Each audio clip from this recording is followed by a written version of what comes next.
এক নজরে দেখে নেব আজকে সারাদিনের শিরোনাম।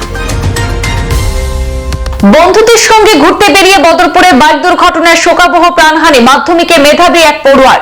পড়াশোনা করে ছেলে ডাক্তার হবে, অথরাই থেকে গেল মায়ের স্বপ্ন। বদরপুরে মর্মান্তিক সড়ক দুর্ঘটনায় অকালে ঝরে গেল প্যারাগন সিনিয়র সেকেন্ডারি স্কুলের 10ম শ্রেণীর ছাত্র কনজ কুমার চেতিয়ার জীবন। বদরপুর অসমিয়া বস্তির বরগুলের প্রতিভাবান ছাত্র কনজ কুমার চেতিয়ার আকস্মিক মৃত্যুতে শোকের আবহ প্যারাগন স্কুলে। হতভাগ্য পড়ুয়ার নিথর দেহ প্যারাগন ক্যাম্পাসে আনা হলে সৃষ্টি হয় এক শোকাবিহুল পরিবেশের।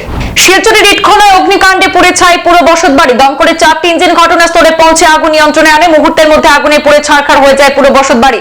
4টি দমকল বাহিনীর গাড়ি উপস্থিত হয়ে আগুন নিয়ন্ত্রণে আনতে সক্ষম হয়েছে, তবে কিভাবে আগুন লেগেছে তা এখনো জানা যায়নি। অগ্নিকাণ্ডে কয়েক লক্ষ টাকার ক্ষয়ক্ষতি হয়েছে বলে খবর।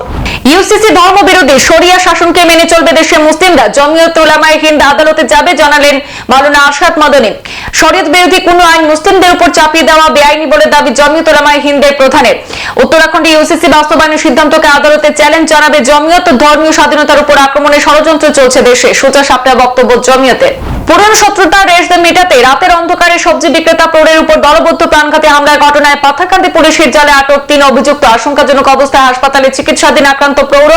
ঘটনা ঘিরে তীব্র চাঞ্চল্য ছড়িয়ে পড়েছে পাথারকান্দি পূর্ব নয়াগ্রামে। ঘটনার কয়েক ঘন্টার মধ্যে জড়িত 3 জনকে জালে পুরে পুরো ঘটনায় লাগাম মুঠোয় নিতে সক্ষম হয়েছে পুলিশ। জৈনদের ধর্মীয় অনুষ্ঠানে বিপত্তি, 65 ফুট উঁচু মঞ্চ ভেঙে পড়ে মৃত্যু 7 জনের, আহত 50 জনেরও বেশি। উত্তরপ্রদেশের বাগপতে জৈন সম্প্রদায়ের অনুষ্ঠানে অঘটন। লাড্ডু বিতরণের সময় পুরোপুরি পড়ে যায়, পদপিষ্টের মতো পরিস্থিতির সৃষ্টি হয়।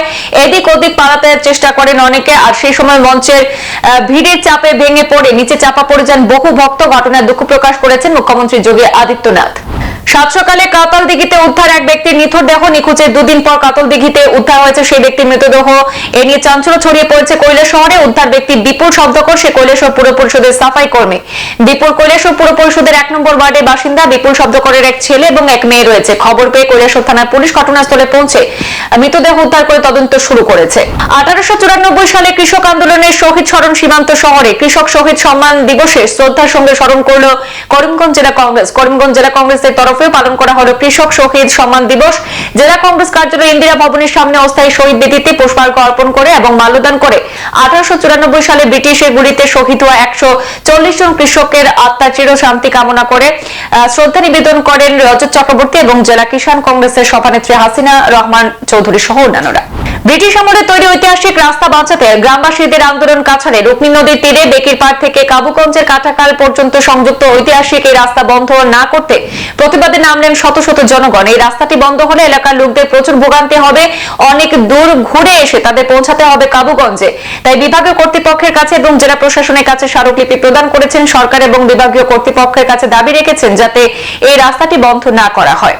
চির উপজাতি ছাত্র সংস্থার অধিবেশন এবং সোনালী জয়ন্তী উদযাপন সমারোহ শুরু হলো কাছাড়ের লক্ষ্মীপুর। উদ্বোধনী মঞ্চ থেকে বিজেপিকে ঠকলেন সাংসদ সুস্মিতা দেব। সেখানকার উপজাতিদের নানা বঞ্চনা এবং দুর্ভোগ প্রত্যক্ষ করে বিজেপির সবকা সাথ সবকা বিকাশ মন্ত্রকে কটাক্ষ করে চির উপজাতি অধ্যুষিত এলাকার উন্নয়নে গুরুত্ব দিতে রাজ্য সরকারকে আহ্বান সুস্মিতার।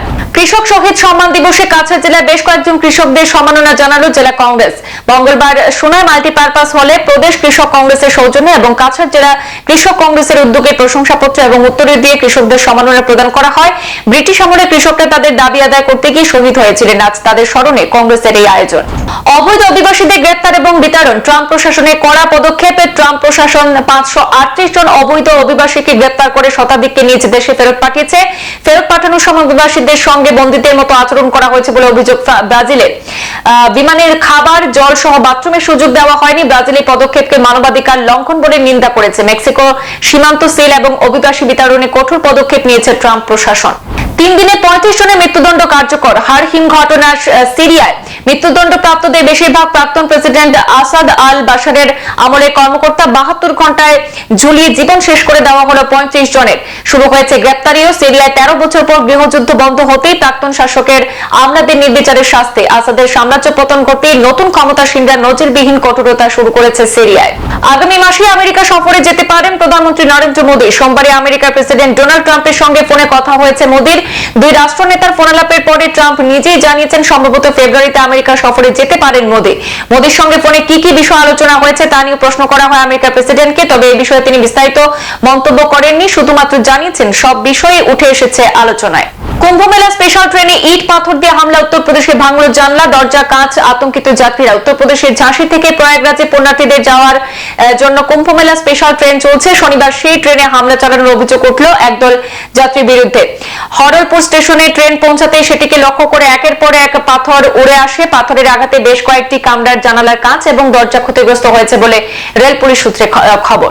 হিমাচল প্রদেশ থেকে মহাকুম্ভগামী বেসরকারি বাস দুর্ঘটনার কবলে। দুর্ঘটনায় প্রায় 25 জন পুণ্যার্থী আহত হয়েছেন। তাদের মধ্যে এক মহিলার অবস্থা আশঙ্কাজনক, বাকিদের অবস্থা স্থিতিশীল।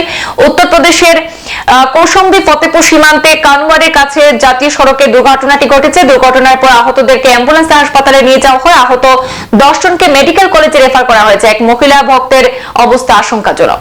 পুণ্য স্নানে গিয়ে অযোধ্যার রাম মন্দির দর্শন, উপচে পড়েছে ভিড়। নির্দেশিকা জারি করলো মন্দির কমিটি। মন্দির কর্তৃপক্ষের দাবি, গত কয়েকদিনই বিপুল জনসমাগম হয়েছে রাম মন্দির দর্শনে। দূর দূরান্ত থেকে আসা পর্যটক এবং পুণ্যার্থীরা পুণ্য স্নানের পাশাপাশি অযোধ্যায় যাচ্ছেন মন্দির দর্শনে। পুণ্যার্থীরা ট্রেনে বাসে করে শহরে ঢুকছেন, তাই এক প্রকার বাধ্য হয়ে স্থানীয় পর্যটক এবং পুণ্যার্থীদের মন্দির কর্তৃপক্ষের তরফে অনুরোধ করা হয়েছে তারা যেন আগামী 15 থেকে 20 দিন মন্দির দর্শনে না আসেন। শিরোনাম এ পর্যন্ত। বিস্তারিত খবর পেতে অবশ্যই চোখ রাখুন পূর্বাঞ্চল প্রতিদিনে। ধন্যবাদ।